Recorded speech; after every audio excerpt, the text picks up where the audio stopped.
These trees are the future of your sugar bush. Everybody should be doing this on their property. So we want it to become an oak forest. No pigs. No pigs.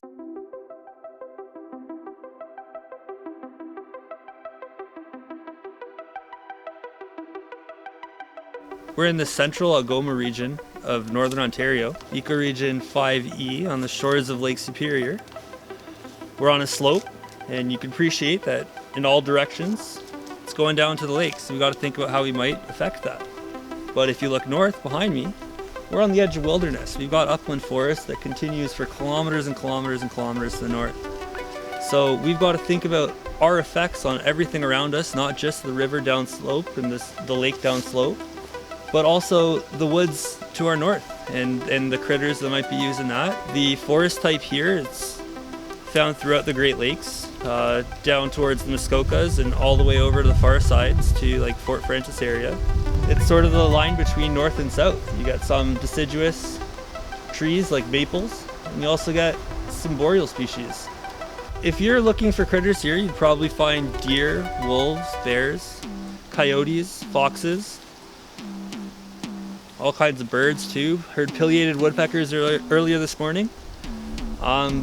Seen a lot of ravens, eagles, lots of stuff. You see the connection between forest and lake, and it's really nice. And if you compare this to other Great Lakes, it's a lot more wild, a lot more natural, and you might actually have a moose show up on your front doorstep.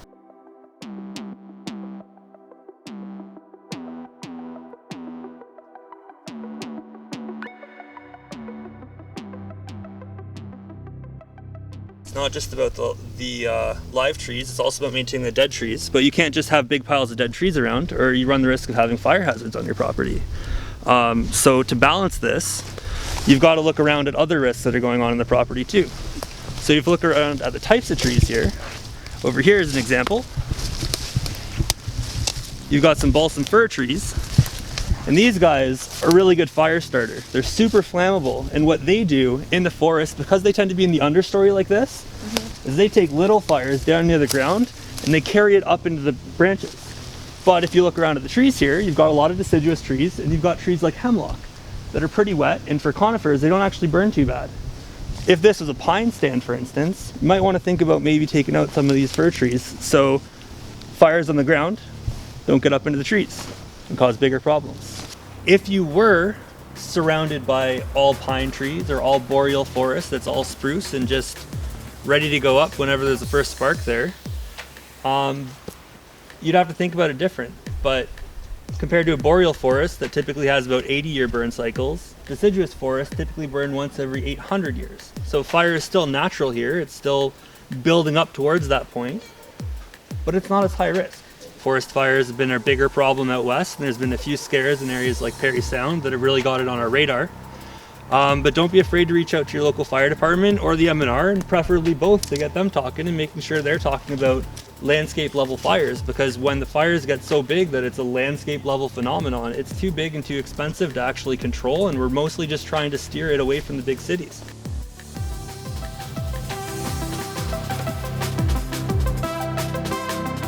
So this here we're standing in is our sugar bush, and we haven't started doing any maintenance, forest maintenance in here. What should we do to get the best yield? So to get the best yield for a sugar bush, you really want the sun to be hitting the trunks of the trees. And to do that, you got to clear out a lot of the associate trees and pretty much everything that's not a maple in here. Young maple trees are important for the longevity of the forest. So you've got to balance what's natural and the use that you're having. So you're close to the edge here, you're close to existing disturbance. You're not going into a pristine forest and taking out all the associate trees that are going to help with the future of that tree.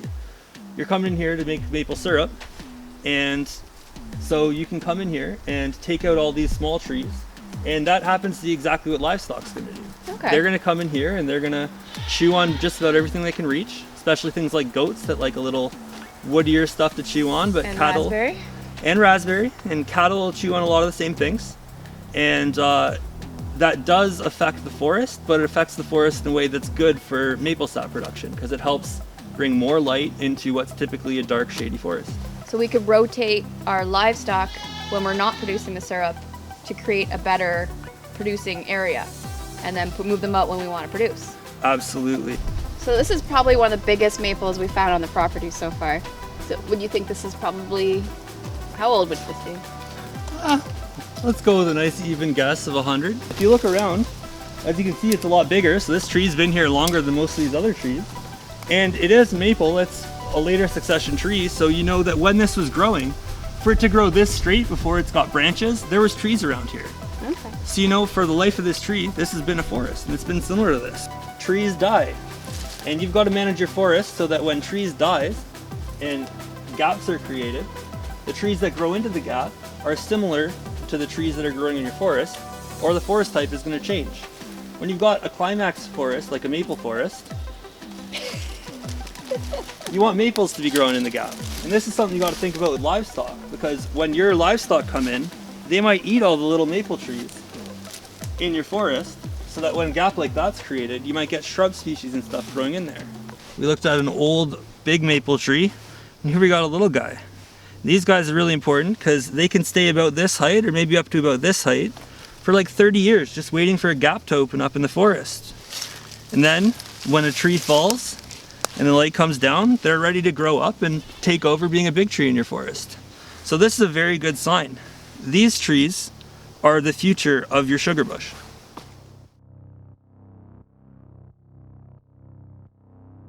This is the area that we plan to fence off permanently, about 3 acres for our larger livestock that we're planning on getting here. So is there any key information we might want to think about before we do that? Well, there's definitely going to be an impact. Just like you adjust all the sensors and adjust all the conditions in your greenhouse, the trees are doing that here in the forest. So anything that's growing, especially around the understory here, that you might want to eat or have in the future, is probably going to be affected once you bring livestock in here.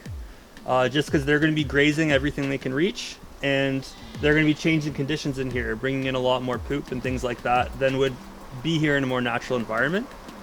But again, this is pretty close to the edge of the existing forest. So this is a fine place to impact, and you just have to be intentional with it. So if you're going to want to bring livestock in here, you're going to fence it off. You're going to take out any plants that might be poisonous to them, and just let them graze. If you have an oak forest, which you don't have here, you have a few oaks, but if you had an oak dominated forest, their acorns, their seed bank is really important for that forest. So the future of that being an oak forest could be severely impacted by foraging animals underneath. So we got to think about what trees we have there in terms of what we want to keep going forward and their survival as well. So where we have an oak tree, we definitely should not be putting any livestock over there. Well, you could have an oak tree, but you wouldn't want to be an oak forest that you want to be an oak forest. But yeah, I see what you're saying. So we want it to become an oak forest. No pigs. No pigs. They'll find your acorns, they'll eat them, they'll get fat and delicious, but your seed bank will be gone, and the future of that oak forest probably isn't going to be very good. Okay. Amanda, these pools are disproportionately more important for the forest than, say, drier areas, because things like amphibians and stuff can live in here, and that means that things like snakes and turtles and stuff can find something to eat, and then they can carry off, and maybe a coyote might eat it, but it's not the same as like just field mice and stuff. But if you look at the depth of this, it's pretty shallow, so this is definitely going to freeze all the way to the bottom. So to have things like turtles around here, you've got to find deeper pools where they can actually overwinter and hibernate in the bottom that don't freeze all the way to the bottom. And one thing to think about with this though is in the springtime, a lot of critters are going to be making their way to this. So if you're thinking about where to put, say, like an ATV trail, you wouldn't want to cut this off necessarily unless you have to from other deeper pools or other areas of the forest where they might overwinter. So when we first moved here, this was just a low area, and we've made it so that it's a pond. So this is probably one of the major changes we made so far to the ecosystem. What might this do for our ecosystem? Well, this is amazing, and I really like what I see here because you've made it deep enough that it's not going to freeze all the way to the bottom. And it might seem trivial, but you could get a snapping turtle that could move in here. And that's a big deal.